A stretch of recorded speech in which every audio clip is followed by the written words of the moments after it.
My project is about political accountability towards the European Parliament in economic governance. And I approach this from two ways. So firstly, I look at the legal accountability towards the European Parliament. And secondly, I look at the de facto accountability, whether the accountability provisions are actually working in practice.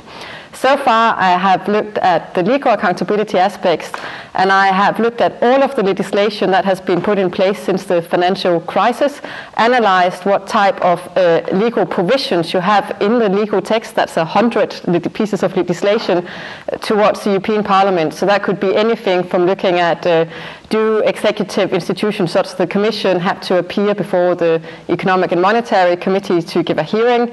Do they have to explain themselves in writing? And so forth. The puzzle in here is, why do some files have more accountability provisions in them than others?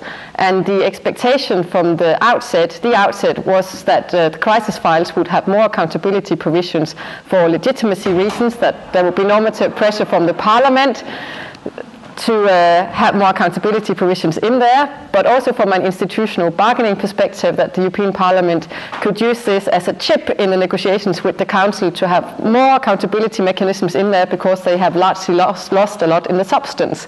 But what I found so far is that the crisis doesn't actually matter, but the level of salience, media salience and parliamentary salience matters a lot for the degree of accountability you have in legislation. So the higher the salience, the more accountability provisions you got in there.